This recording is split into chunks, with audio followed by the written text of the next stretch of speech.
Welcome back to the Context Coaching Podcast. We are joined today by Mike Barragan, or the American pronunciation, as he told me, Barragan, but he'll clean that up. Half Moon Bay, athletic director and other hat wearer, which he will also explain. And ironically enough, Mike doesn't know this, but coming full circle, all growing up, I spent every other weekend in Half Moon Bay because that's where my father lived. So I'm very familiar with the area. I'm excited to have you on here and learn a little bit about small town athletics.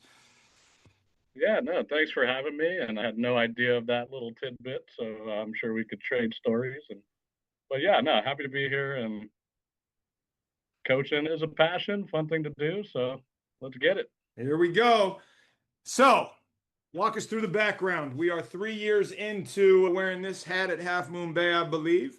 How did you get there? Where were we before that? What got you into this endeavor and what has kept you in it? But take us through it all, set the groundwork so we know who we're talking to. Yeah, I think like all ADs and people involved, we played at some point. For me, I was a 5 foot tall, 90-pound high schooler. That's up until junior year. Needless to say, I wasn't getting any offers. Not too many looks, but I played baseball in high school. And I think that's probably where coaching started. I remember riding the bench, doing the book. Being nickname was Smalls because the Sandlot just came out. Realized my coach would have me ride shotgun with him on the way to games, and we would talk about different things. I was coaching first base and stealing signs and doing whatever I could to help the team.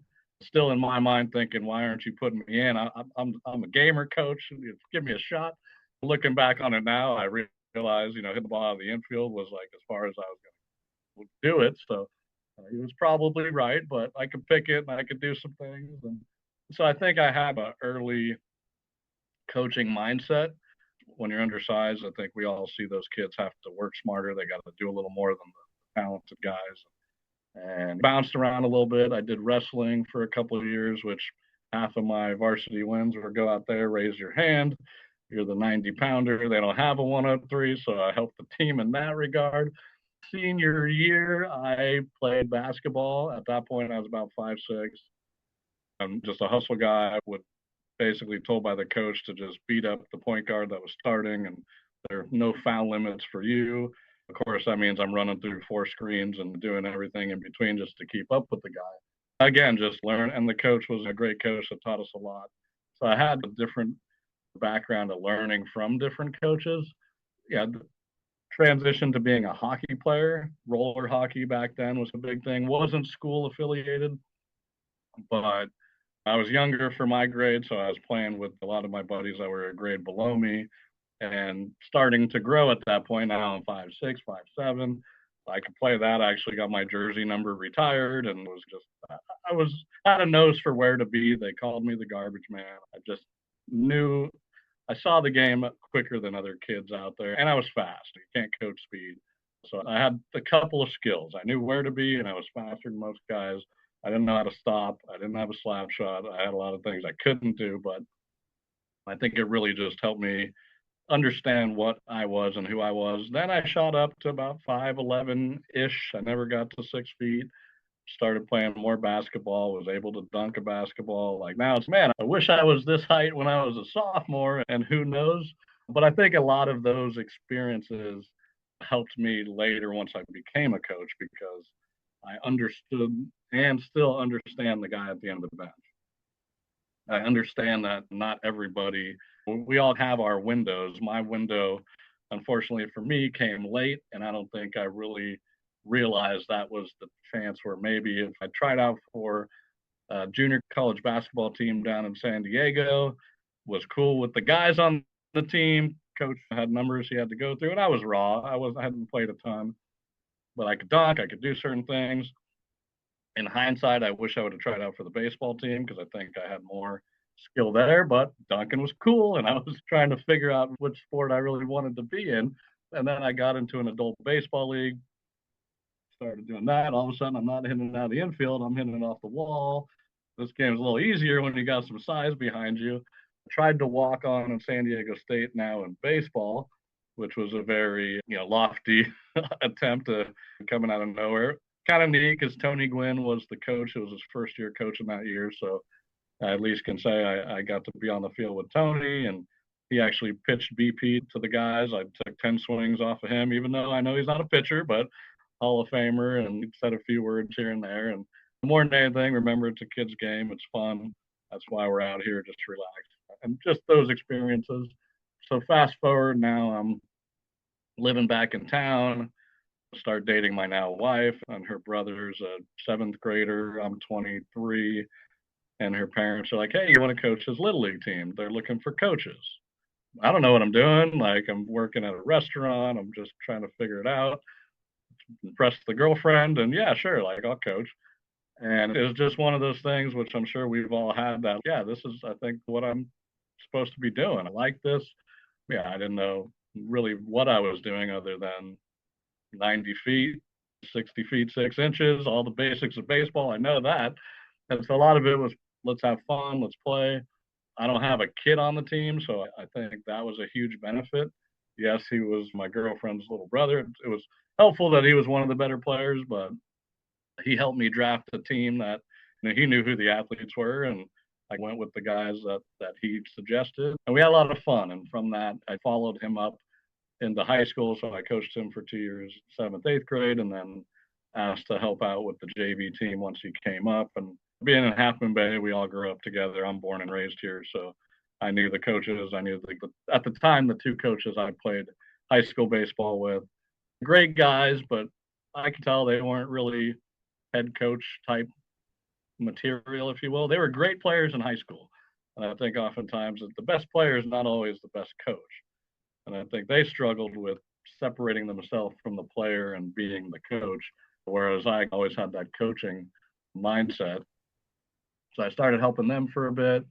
As he went to his senior year, we had that awkward moment where our varsity coach got pushed out for something that happened. An accident took place. Me and this new JV coach were vying for who's going to get the varsity spot. I was hoping it'd be me because it would have been my brother-in-law's senior year, and I had really come up with this whole group. But being 26, 20, whatever I was, they went with the older guy, and they gave me the JV role, which was fine. It was 2 years doing that. I had a really good friend of mine, pitching coach, and the two of us had great philosophies. And probably the best thing from that is one of those kids ended up getting drafted. Being able to be around a kid who, I think we had something to do with him enjoying the game, but him being 6'5" lefty and throwing 95 down the road ended up helping probably more than we did. It was one of those weird moments where the varsity guy felt that I was trying to undercut him because I was bitter, however it may be. He ended up giving my brother-in-law the coach's award for being the most coached player. So for me, that was always, I think if I wanted to influence these kids not to follow your lead, I probably could have done it with him. For me, it's what's best for the program. And I think as AD to AD, I think that should be the first question all of our coaches are asking themselves. We're asking them. The players should be asking that. Even the parents should be asking that question. What's best for the program? And if that's your guiding question, you should be making decisions that reflect that. But in a lot of ways, I think once he told me he didn't want me to go forward as his JV coach, it was fork in the road. Now I'm, in the spot where this is my hometown school, and I'm being told not to come back and coach. I'm not doing this for much, but I don't know if Rich Valero, he's a longtime baseball coach at Carlmont High School. And at the time, he was one of our main reps on the PAL board. And we had met through summer league and coaching that. Our field's phenomenal, so I know a lot of people like to use our field during the summer, and Rich was right there always, "Hey, Mike, what's up? Can we get games there?" So once I got let go, I looked on the EdJoin and just Peninsula League, and I saw Carlmont needed a JV coach. I called him up. "Hey, you really need a guy?" And he's, "Are you really available?" I was like, "I am now." And so he brought me under his wing. And for me, as a young coach, I still didn't know if I was any good at this.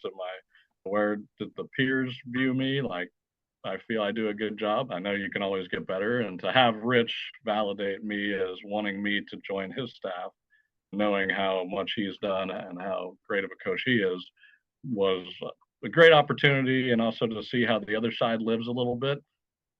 Half Moon Bay is a unique group. We don't have a ton of kids. I went to Half Moon Bay. Can we get 14 guys? we're not making cuts. Come on out. I go over to Carlmont. There's 45 kids showing up for JV tryouts, and it's okay. This is and the 25 that we let go probably make the Half Moon Bay team, just one individually. So it was interesting. The tricky part was we just had our first kid a couple years before, and right after the end of the season, I find out number two's on the way, and he's due in mid-March. His birthday is actually coming up in a couple weeks here. And so after the first year, it's okay, Rich, thank you, but I don't know if I could run it back. I got number two coming right in the middle of the season. I'm working restaurants, driving over the hill, trying to make it work. And obviously he was understanding, and it was unfortunate to have to leave, but at the same time, I think like these things happen for a reason. From there, it was okay. I should probably get my teaching credential at this point, because I've been bouncing from leaving the restaurant to the field, changing in the bathroom. This isn't sustainable. I need a job on campus. I need to do this in a way where my wife won't completely think I'm losing my mind, and also be around for my own kids, because as we know, that's a big part of this. But they've always been supportive of it, which is great. And so I finally ended up going to get my credential through Notre Dame. Was fortunate to get an internship job at South San Francisco High School, where I didn't have to student teach, which would have been really challenging. So I got a paycheck, I got keys to the classroom, here you go. And having coached and managed restaurants and bounced around in a lot of roles, like being in a classroom wasn't something I'd substituted. I'd done various other things. So I was at least ready from the management standpoint, but the special ed classroom was definitely its own challenge. So I was there for 1 year, and midway through that year, their baseball coach at the time was definitely older, and the connection he had with the kids, you could tell, was not strong. He was a great guy. Jesse Velez, a longtime baseball coach on the peninsula. I coached against him, and then when I was at the city, checked in with him and talked to him quite a bit. But you could tell he was getting to the end of his rope, and the kids were being super disrespectful to him, which was just unfortunate to see, because he's just the amount he cared for these kids and what he could teach them, but they just didn't want to listen. And so admin asked me if I'd be interested in taking over the varsity program the next year. I was like, yeah, let's give it a go. Still tough with the young kids, but my wife gave me the green light. And the first year, it was stripping it down to the basics. You got to show up on time. If you don't show up on time, as a team, we're going to have to run, or we're going to have to do whatever it is.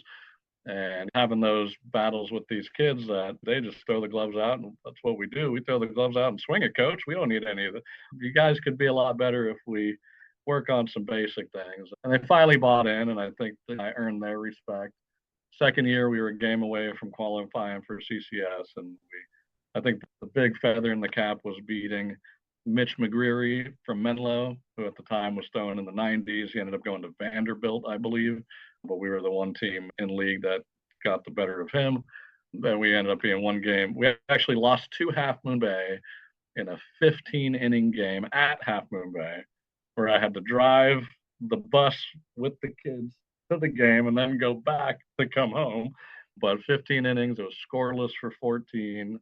We score one in the top of the 15th, and they put up two in the bottom. And that was the difference. They got second place, we got third place. They went to CCS, and we didn't. But at the end of that year, it was like tough to leave South City, but getting back to the coast and working on the coast was the plan all along. And so a job opened up on the coast. I had to let them know I was heading out, which was tough to do because it was a great school, great community that I wouldn't have known about. And I know South City, I don't always think they get the best reputation, but when you work for them, hey, there goes the light in the room. You can probably see fine now. But when you work for them and you get to be a part of their community, South City is just so many amazing people. One of our ADs in the PAL worked with me there, and actually two of them, Jay Oka from Cappuccino and Daniel Flores, great guys, and the community was great to me. And so it's great to have that experience and also be a varsity coach and really understand everything that comes with wearing that title. And then so I came back to Half Moon Bay, started assisting with the JV program again, just helping the baseball program as a whole, hitting fungos. At this point, we had two teachers on campus, so getting the job was not good. I don't know how if you guys have similar policies there, but our district. If you're a teacher, you get priority. And then from there, I took over the JV gig. My son at this point is now playing Little League and whatnot. And he can run a little hot at times. He had an incident in one of his games where he actually got thrown out for the season. And the hard part there was I was coaching our JV team in SoCal. He was playing up the road in Pescadero. I'd actually asked my varsity coach if we could flip flop time so I could do both, and he wouldn't do it. Not that it's his fault. My kid ran a little hot that day and went after a kid, and they ran him for the year. And with the stipulation the following year that if he were to come back, I would have to be present at every game. And yeah, because I obviously can keep him in check and would be the first to grab him off the field and cool him down, which is an interesting segue into how I became AD because it was, hey, if you're a head coach, you're there. The game is at this time, as I like to say, you're stuck in that spot. There's no flexibility. You have to be on the sideline or in the dugout or whatever it is until the game's over. There's no days off for ADs for sure, but coaches, it's more you're stuck where you are. And so the AD at the time was getting to the end of his rope. He's also a baseball guy. So effectively, we just switched. He took over the JV baseball head coach role. I became the AD, and that allowed me to be at all my son stuff. So this would have been a couple years ago now. He's taken this year off. He's definitely more of a skateboarder and a drummer. So he's having fun with that. But I think when he gets up to the high school, he'll probably jump into baseball, football. He does wrestling for the middle school. My daughter's up here now. She's a freshman, does cheerleading, soccer, and I just convinced her to get in the pool to do swimming. So it's pretty fun to be on campus with her. And yeah, that's the long and short of how I became an AD. Shoof, love it. Lots of stuff to dive into here. So you mentioned that you ended up in San Diego at a JC for a little bit. What took you down there? Were you chasing baseball? Did you end up like, I want to go to school somewhere still on the coast? Tell me that quick story. Yeah, I wish I was chasing something. I was just floating around. So I took a year off out of high school. Like I said, I was playing hockey. My parents actually moved out of town my senior year. And they was like, hey, figure it out, kid. And I'm the youngest of four. So I was the he'll figure it out kid. And so I finished my senior year. While they were gone. What's that? While they had left, you stayed and figured it out. I don't remember being part of the conversation, but it was, you're going to live with this guy. And this guy was a dad of a friend of ours who was a couple years older than me. So he was out of the house. Yeah. Marine Corps guy. My dad was Marine Corps. I'm guessing that was the connection. Yeah. But this guy and grandma would make me breakfast and take care of me. Yeah. I would sleep there. I'd go to school. I'd come back. And that was the extent of it. So that was the second half of my senior year. And then right after I graduated, the daughter of that guy, she lived, and son actually, they lived in an apartment right downtown. And they're like, hey, if you want to move in, you could split a room with me, and at $250 a month. Imagine those prices in 1999. I graduated in 98, and I was 17 when I graduated. I'm a July baby. I was a little bit younger, so being undersized, younger. So anyway, I graduated. My hockey coach wants me to stay playing for him. He is a contractor. He's like, hey, I can give you a job if you want a job. You can be a laborer, work for me, swing a hammer, pick up garbage, sweep, whatever I tell you. Sure, thanks. So now I'm making $10 an hour, working 40 hours a week. I won't say whether or not I was paying taxes, but I don't know how far this goes out. I think in my mind, I made it. I'm living on my own. But a lot of my friends were still seniors that year because my main friend group was a grade below me, and which they loved because now they got an apartment. No, we're not going there. You're a faculty member. Here we go. Yeah, we're not going to go there, but that was great.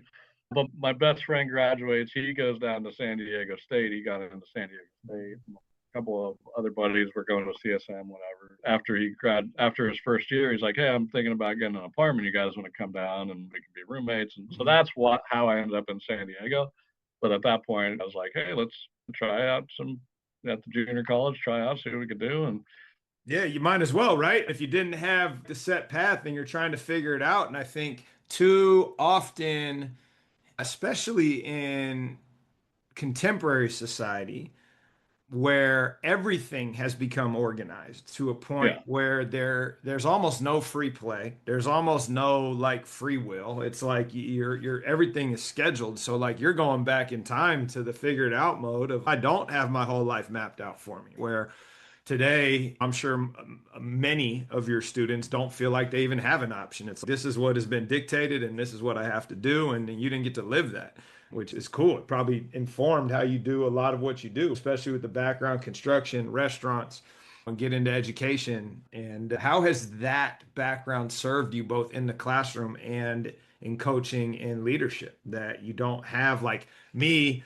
As strange as this sounds, I graduate from here, I go to Davis working with the basketball program. I degree in English and religious studies into teaching, like just I didn't have that same deal, but I'm super curious how your background has informed your approach to coaching and teaching. Yeah, my degree is sociology, which again, like I was talking with someone the other day, like I picked that because it was the lowest GPA. I don't know what I was doing, but it really did fit what interests me. And I think it's a degree that, or at least the study that everybody should be, I don't want to say forced, but highly encouraged to take because it really does, to me, it's empathy. It teaches you how to empathize and understand that the world around you is a product of everything that we all have been through and who we are and where we come from. And for that, working in restaurants, like you get the whole scope of personalities and people and things that are going on. I know I mentioned my dad was a car salesman when we were talking offline and my early impressions of you, but like that, like being able to read people, read rooms, understand the energy of who's feeling whatever they're feeling as an educator, and then special ed on top of that, same thing. I initially was took the C set in history and bombed that. I'm not. I can't put me on Jeopardy. I'm not gonna. I'm not, what do you study in the history, right? Like it's so broad. They might ask you something that you're not really versed in, and so for me, it was someone suggested special ed, and that you have to take the multi-subject C-STEP. So you don't have to be an expert at anything. You just got to be well-rounded. I think as an athlete, that was also my journey. And part of where like I should have tried out for it was Grossmont Junior College. I should have tried out for their baseball team. I'll be honest, in hindsight, I probably should have tried out for slot receiver. I could like I was for me, there wasn't a sport that I couldn't play well, and when I was undersized, it was like, okay, no one's giving you a look. But as I finally came into my own athletically, it was like, which one do I want to play? And I think at that point, basketball was exciting because dunking was fun. And look at me, I can do this. In terms of athletic feats, I think hitting the ball out of a ballpark, dunking a basketball, laying out in football, there's certain things where we all go, wow, that's cool. You could do that. And so having that just being well rounded in all of these different things, I think can't help but be helpful in anything you do. Yeah, and how do you utilize that in today's era where these kids are, I'm not going to say being forced, but they are definitely being led to believe that they should specialize early and often. Your hockey, your baseball, your football, your wrestling, your basketball.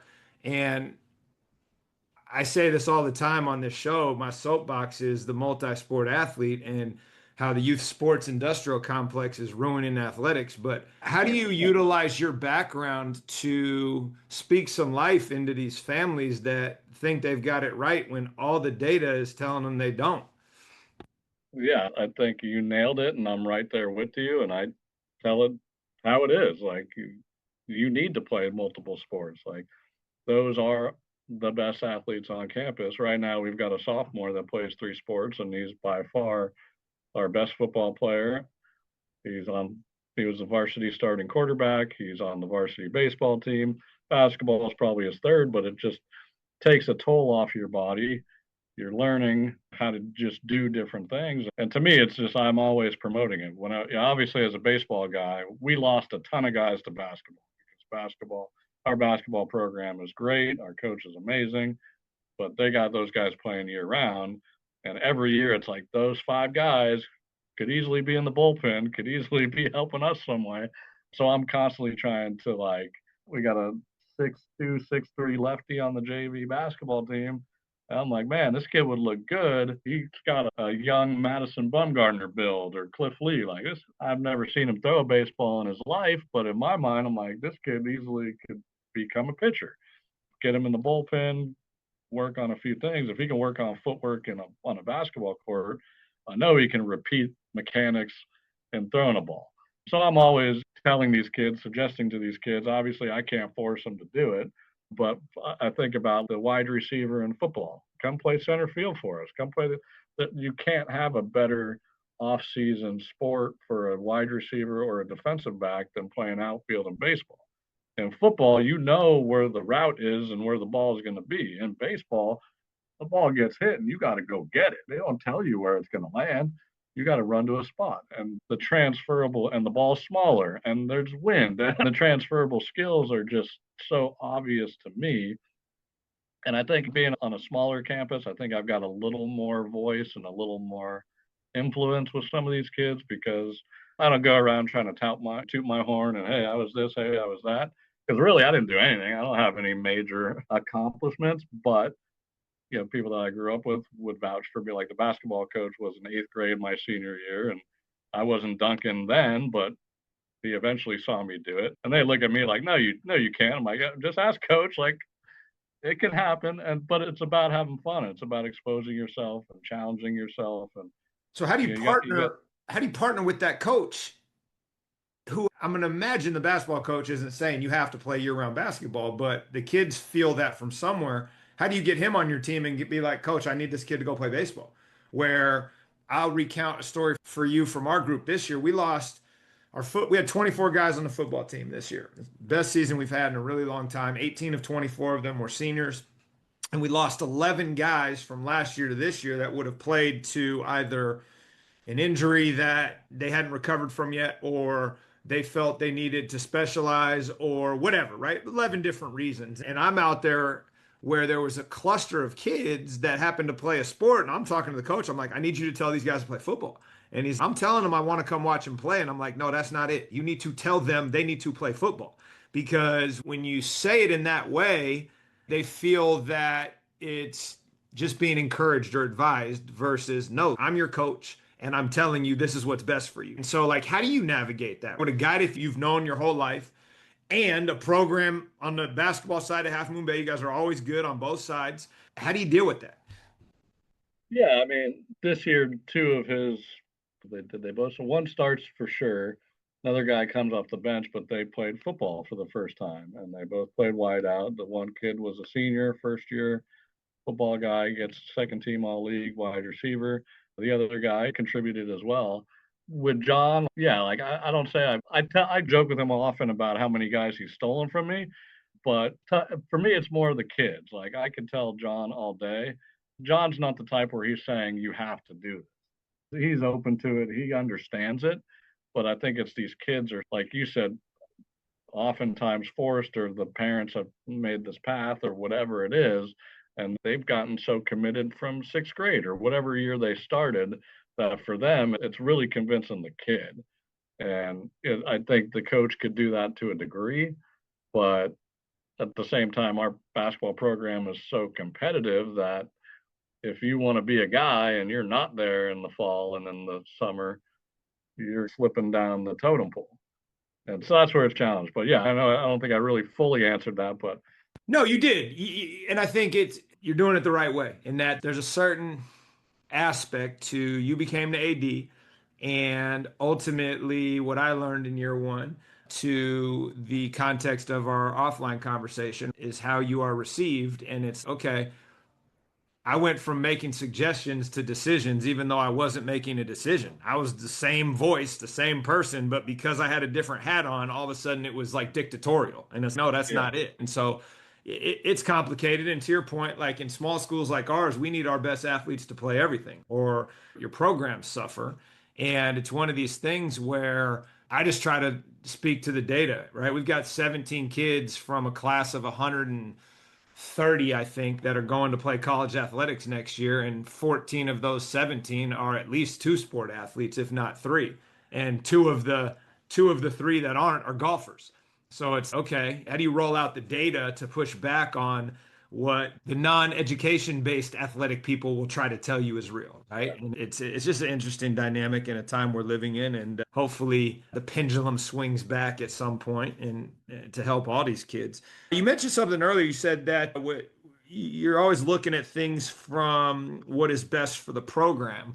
And my question, I guess, would be, how do you reconcile that philosophical statement, stance, whatever you want to call it, with how do you keep the kid at the center of the equation and not let adult problems get in the way of kids? Where sometimes, right, in the programmatic, I don't know, hard end of things, right? There's these program-based decisions, and then there's kids in the middle of it, right? And so how do you reconcile what's best for kid and what's best for program, where sometimes they're mutually exclusive and sometimes they're not? Talk to me a little bit about your take on that.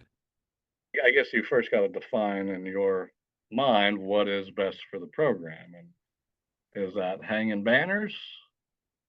Is that making the kids that come through your program leave as better people and having had a good experience? And I would lean to the latter. I think banners are great, but if I'm hanging banners and 20% of the kids are, salty or have some terrible experience or whatever the case may be, they're not learning to do things the right way. They're not taking these, because that's at the end of the day what I feel it's all about. We're trying to help these kids become better people. Sports has always been a vehicle to learn how to deal with success and failure, learn how to be accountable, learn how to help each other out, and learn that it's not just about you. And I think for me, that question is player and athlete centered. Like, what is going to provide the best experience? And when a kid comes on campus, yeah, I want to play baseball because that's the best program going. And we work hard, we have fun, we leave better than we came into it. And typically, I think we can all agree the byproduct of that oftentimes is hanging banners and having success. But going backwards a little bit, like you asked me about how I talked to basketball coach about this and that. That's the other dance, especially being a third year guy. I'm still figuring it out. The dance of, I don't want to micromanage your program. This is how you do things, and come across. I can't run 10 programs like that. I don't have the time to do all that. And especially coming into, our basketball coach has been here a while. Our football coach is an alumni as well. He's a legend on campus. He was a couple years before my time. He's been coaching for 20 years. What am I going to tell that guy that he's going to not look at me like, stay in your lane, dude? I know you're the AD and all now, but I've been doing this 20 years. And so trying to find my voice in the room and over the few years, and he's a special ed teacher as well, our football coach. So we've got a good working relationship. But yeah, I've got the benefit of, I can see it from a different lens than they are. They're in the grind. I'm on campus, as he is as well, but the kids approach me with issues that they may have. So I have a good position to really, hey, let the coach know, hey, I'm hearing this. Maybe we can address this or this.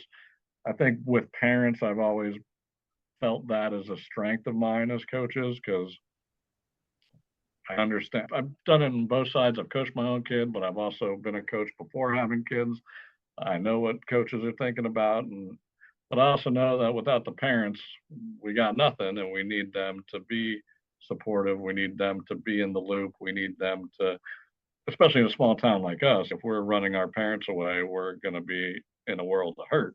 And I think that probably goes back to that restaurant of, you got to make sure everybody's taken care of, and understanding that, and going back to what's best for the program. What's best for the program is we all pull the rope in the same direction, and we all understand that might mean I sacrifice this, or this person plays over me, or whatever it may be.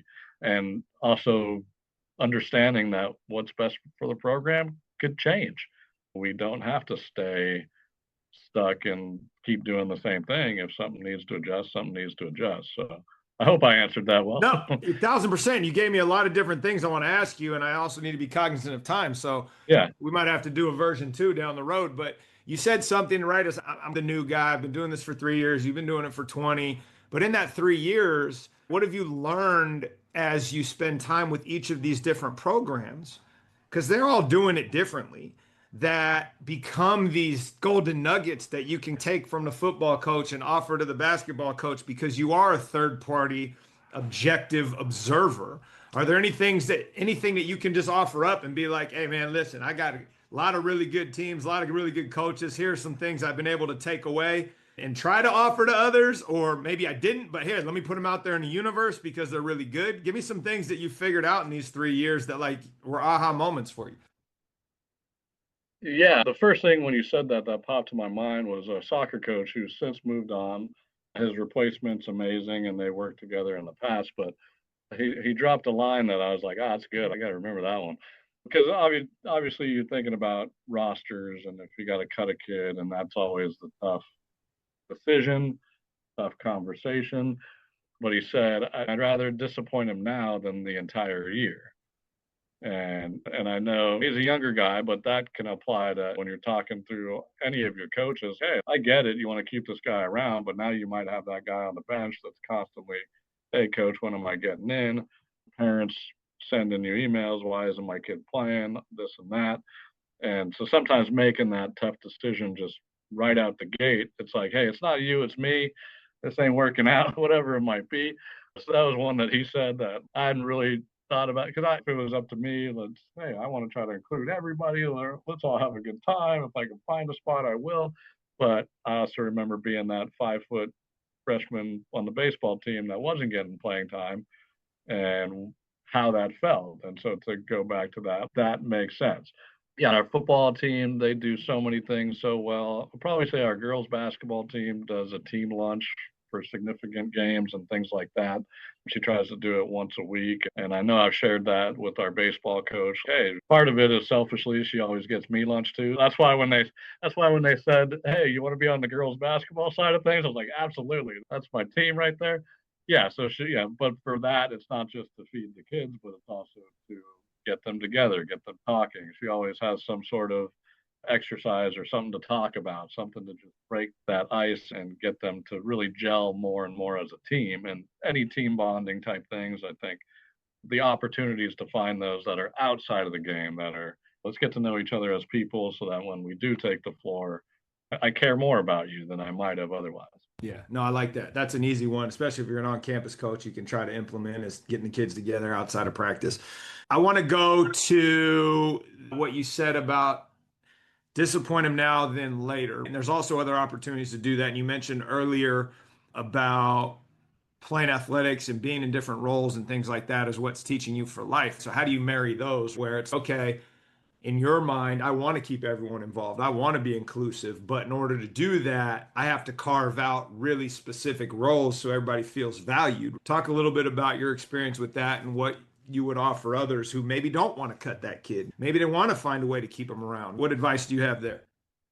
Yeah, and now that you say that, I think that comment, I don't know if I would fully go with that at all times because I know last year with our baseball team, I really encouraged them to keep guys. And part of that is you're going to lose guys down the road just through the couple of years. And when we don't have a ton of guys, it's hard to cut a guy year one who may help you year four. And as coaches, Well, if we're developing, especially with young males who, using your own example, might not have started growing yet. yeah, no. And so for me, I understand that more than ever. And, but I think for a coach, it's really about communicating that and finding that role, whatever it may be. For me, it was doing book and coaching first base and letting these kids know and the parents know, because that's the tough part. I think the parents put more weight on all of this than their own kid does. And they show up to the game, they're giving rides, they're doing all that. And my kid's never in the game. What am I doing this for? And the kid might be having a good time because he's with his buddies, but the parents are disappointed because they want to see the kid playing.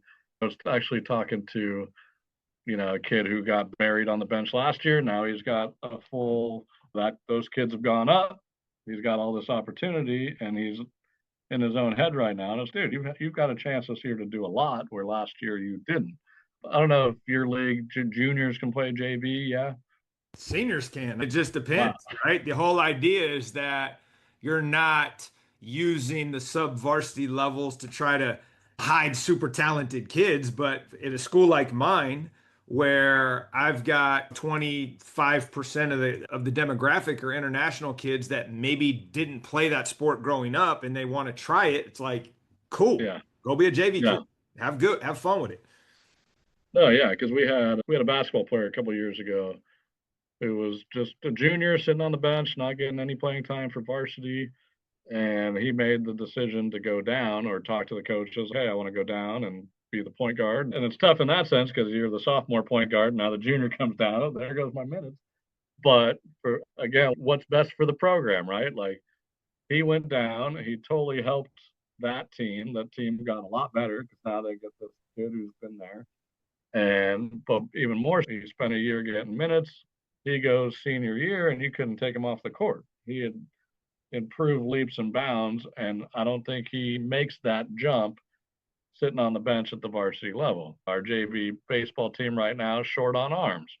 Varsity's got an abundance, and I was talking to a junior kid, and that's where with the kid it's tough because I'm a junior. I got to be a varsity. People are gonna make fun of me if I'm a JV guy. And so we're here to get better. And what's our goal at the end of the day? Do you just want to wear the jersey and look cool and be part of varsity, or do you really want to get better? So in the future, you Mhm. might have an opportunity to go somewhere or whatever the case may be. And so I've been trying to talk to this guy, let him know, hey, if this is an option, maybe talk to the coaches. I mentioned it to the coaches as well. They could use some arms. You could use some innings. It's a win-win. Like, Yep. and hopefully that'll make you a productive player your senior year when you're called upon.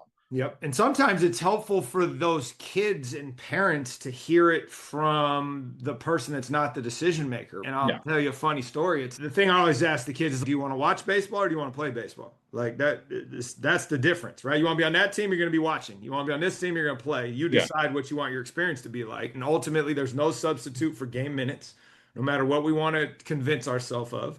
And ultimately, I had a couple kids on the team this year, and it was like, look, you guys are going to be out of the rotation all year. If at any point you want to go play some game minutes, like the JVs would love to have you. And it was like, no, I don't want to do that. And it felt like somehow they were not being validated, where I was looking at it like, look, I want you to get better, and you're not going to see the court here. And then later on, my assistant, who also was the JV coach, had asked, and then they went and played. And it was like the voice sometimes, right? The yeah, messenger, it just has to be different so that they feel like, hey, I'm not being relegated here or sent down to the minors. It's I'm getting an opportunity. And I think that's super important. And as a guy that's tertiarily attached, you can make those recommendations and they're received differently, which is wild. yeah. All right, let's a couple more here before we got to wrap. The other thing you mentioned is that just in the three I heard, you have three alumni coaches, probably more than that. Small town sports, small town schools, people tend to come back home. What's that like yourself being an alum at the school, having other alumni, faculty, and coaches? I don't need to necessarily the percentages, but that's probably very different than your experience at Carlmont or at South City, to where it's just a different vibe. Talk a little bit about that and how it influenced things, but also maybe creates a barrier in regards to fresh ideas and thoughts. Yeah, no, knowing the town, having friends, all that, people that have been here, done that, going in that they have those stories of them doing it. Like I playing baseball here, we had the worst field in the world. I pushed to get an alumni game, and it's hey, this isn't for you guys. This is for me and my buddies that never had it like this. You guys have a top end field, and now we get to come and play. With the coaches, they just have those stories that they can pass down and that pride and that when we go other places, we have a chip on our shoulder because we're just the smallest town school on the coast. And it's like us against the peninsula, and they've got so many more resources. But what we have is unique to us in that we have friends of ours that their kids are now coming through. That's where it can get a little murky because I got a lot of direct lines of parents that are like, "Hey, what's going on with this? Hey, what's going on with that?" And in some ways, it's good because I can be honest with them and tell them how it is, and yeah, go from there. But there's also some of that feels like a pull or an expectation. Oh, you can somehow influence the coach to get my kid on the field or whatever it might be. But no, I think creating that, we recently had our Hall of Fame event, which I don't know if you guys do a Hall of Fame at your school, but we hadn't had one since COVID, just for obvious reasons, just organizing that and having our players serve at that event and see the mark that these people that were inducted and other former Hall of Famers are there and everything, and just seeing how much it means to the small community and having that alumni. Once a Cougar, always a Cougar kind of mentality. It's like we have so many resources and people we can have come in and help coach and fundraise and whatever it might be. It's nice to have that, and the kids feel it. Even just from the school side, we do a legacy assembly where if graduating seniors, if their parents graduated from here, we introduce everybody. And occasionally a kid will go up there and they'll be like, their dad graduated in this year, their grandfather, their great grand. And you're like, wow. So for me, I think it's part of what makes it special here. And yeah, it's hard. The traditions are hard to completely shift and change. But at the same time, I think the traditions are so positive and good that why do you want to? It's hard to, if it ain't broke, don't fix it.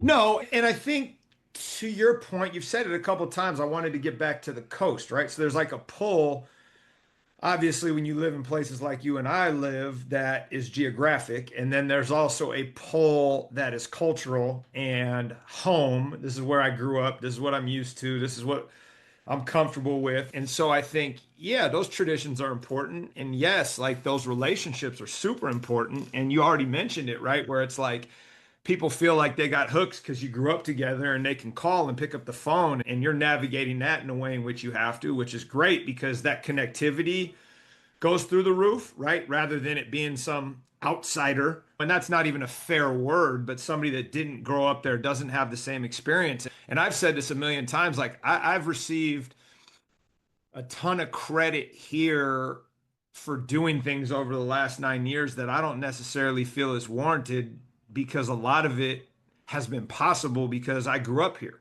Because I can pick up the phone and call somebody and be like, yo, I need a coach for this. Who do we know? Whereas my two predecessors weren't locals. One was here for 36 years and he's an institutional legend. His community was the campus, not the surrounding area. And so I think there's a benefit that comes with growing up there that also has its, I'll say, negative moments. Like you're going out in a town and it's, I'm trying to hide. I don't want to see nobody today. Oh yeah, 100%. Talk about that because I see it all the time. I'm not going anywhere because I just want to be myself. Yeah, I'm trying to go to Safeway for a quick 5 minutes and you're stuck answering a question. But no, to your point, like that's what I experienced when I went to South City. Yeah. When I was at South City, it was like I can't pick up the phone. And like my first year, I had a buddy helping me, but it was hard for him to get there. So part of having those alumni coaches and myself in this role, like we have those resources to draw from. I've got a couple coaches that aren't alumni, and our girls soccer coach, for example, like helping her build a staff is a little more challenging because she didn't play soccer on the coast growing up. She doesn't know the people around here that she can just call up and, hey, I need a, whereas our baby baseball coach went to school here and he's got 3 of his former players playing for or coaching with him now and he used to play with. And yeah, when I was at South City, I felt like I didn't have that ability to, how do you bring somebody there from South City that if they got no reason to be there? You know, it's tough. But that's the relational piece, right? Where you're trading on social capital you've built with friends. And it's like, yo, I need you to help me with this. I don't have any other network. You're coming. Yeah, 100%. No doubt. Okay, last question. And this one is always asked from the standpoint of in modern society, we're all stuck in our echo chambers and we don't, in my mind, spend enough time cultivating dissenting voice and challenging our belief system. So I'm just always curious what people are doing to do that. And so the question is, what have you most recently changed your mind on? It doesn't have to be coaching. It can be anything, but it's no intentionally. Like I used to be pretty dug in about this over here and now I'm over here and here's how I got there and here's why and here's what it's done for me. So whatever it may be, something that you've changed your mind on and that you would love to share with us. My opinion of you. No, I'm just kidding. There you go. Great one. Shots fired. I was wrong. No, you're a great dude. No, that's a good question because I feel like I've been in a good place in a lot of ways in how I think about things for the past however long. I think the biggest thing that I'm trying to be more of a crusader for in our role, especially, is sportsmanship. And I guess when I was younger, I probably ran my mouth a little bit and I probably was fine with people saying what they're saying. But I don't know if you find the same thing, but the new world we live in with social media and all this, and that's my man, like every free throw. And like the game we just went to, they had the cheerleaders on the baseline making noise during the free throw. And I'm sitting there, am I the only one that's just tired of everyone always having to be talking trash to the other team or saying something? Max Preps, they got the roster, so I could call you out by name. And where I went to the open final for boys and girls at USF, and one of the schools, I'm not going to say the name of the school, but their student section is doing the "He's a Bum" chant. I'm sitting in the room and I'm actually with these people, with the people that are in charge of all these things. Is anyone going to go over there and tell them to focus on cheering for their team? Like, we talk about sportsmanship all day long, but who's actually calling it out and holding the people accountable, or more than anything, just stopping it? And I feel like I feel a lot of times I'm alone. Like, I feel I can look at my student section at a basketball game and go like this, and they will stop. And part of that's being small town, and I feel I've earned the respect of the kids on this campus where they listen to me. I don't feel like that happens at other schools. I feel like we have a lot of people that are supervising, not that they're absent-minded or don't want to, but whether it's they don't have the energy for it, whether they don't have the belief that the kids will listen to them. But that, I guess for me, that's just something I've really been leaning into and trying. And I feel like I'm a dissenting voice in that. I don't know if I'm wrong, if I'm answering the question, but it's No. like, what are we doing? Shit. Woo! We just had an incident that I don't know if I want to put on the record here, but you are not wrong.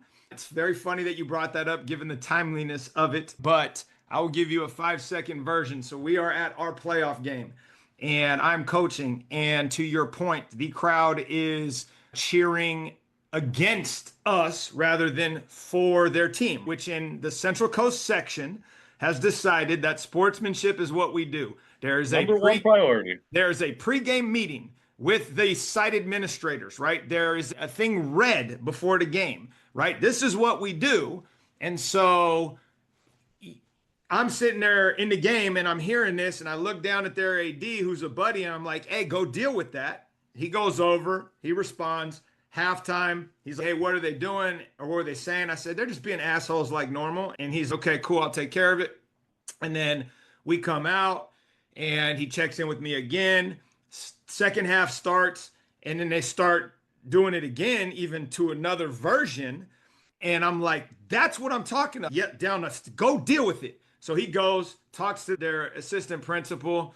It's shut down at that point. I go in after the game. Hey, we got beat. The team, they're really good. They ended up doing really well. And the assistant principal follows me out of the gym and is, hey, do we have a problem? And I'm like, yeah, now that you ask about it, this is what happened. And it was like, yeah, okay. They're just kids trying to have fun. And I'm like, time out. So I hear you, and it sounds like you're okay with what they were doing. And she's, no, I'm not. But they're teenagers, and how do you control your crowd? And I control mine from the bench at home games. So what you permit, you promote. And I didn't even get into that. I was just being super gracious, and it just kept going back and forth. And I'm like, listen, we can agree to disagree.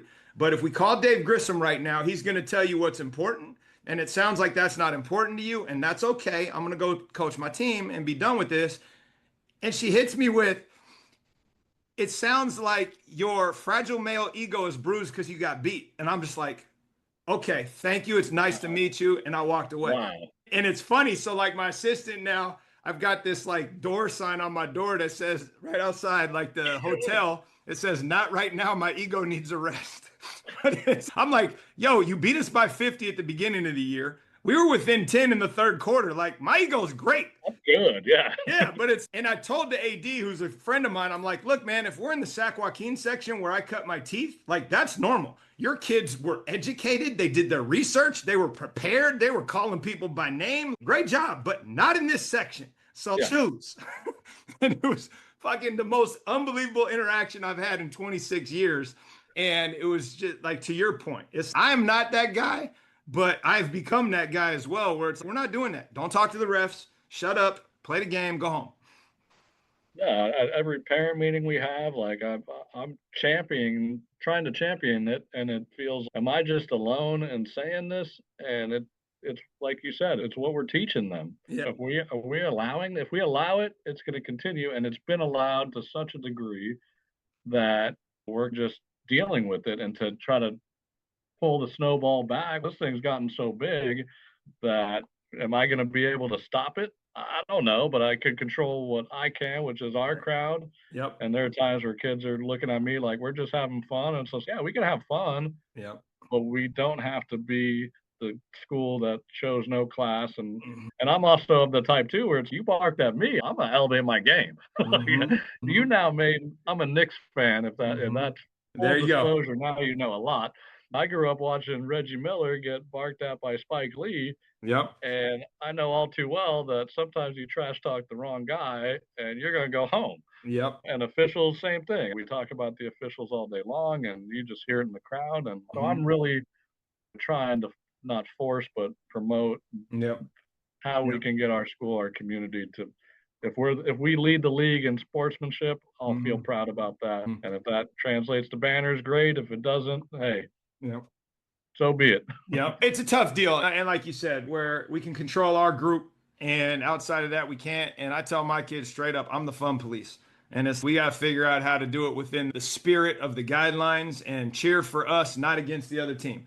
And once you, I would say, are dug in and uncompromising on that, the kids adjust and they figure out a way to have fun doing it the right way. Yeah, and it's tough. Like our rival football game, we played Terra Nova. And I remember my first year as AD, I think we were hosting, and I went to each class. We have an advisory period. And I went around to each class, and I'm like, hey, the last few years, I've heard the F Terra Nova chant Mhm. start going. We need to stop that. We're smarter than they are. We got more Mhm. class than they are. Let's Mhm. not go down to that level. We're better Mhm. at football. We're better. Let's not Mhm. take it to that level. And then the game comes, and I'm sitting there nervous as all get out, waiting for it to start, but they never did it. Like I literally had this passionate speech to all of the classes, feeling like I'm saying what they don't want to hear. And to me, it was a real validating, like, hey, okay, they respect me to the level where they didn't do it. Fast forward, we go play at their school this year. We're tuning them up. We hung 59 on them. And at one point during the game, I look at our crowd and it looks like a melee broke out. I'm like, Mhm. what's going on? So I run over there. Turns out they had students from their side had gone behind our bleachers and just launched eggs into our crowd. And so they egged our student section, which, okay. And rivalry game, I get it. I know when I went to high school, even worse things happened back then. There's some fun in the rivalry, but there's lines you probably shouldn't cross. And at that point, the crowd breaks into the chant, and Mhm. I couldn't help but not feel like I needed to police it in that moment. Yep. Hey, I'm gonna give you a pass on this one Yeah. after what they just did to you. That's at a minimum, you could tell I was letting it go on that time. But yeah, sportsmanship's a big thing, and yeah, I feel like I'm a voice that's not heard as much because most people are just letting it go. Yeah, no, I appreciate that comment, especially the timeliness of it. So anyway, I got to get to a baseball game, your sport, so I appreciate you. Thanks for jumping on. Looking forward to Yeah, seeing you next week, hopefully at the meeting. sounds good.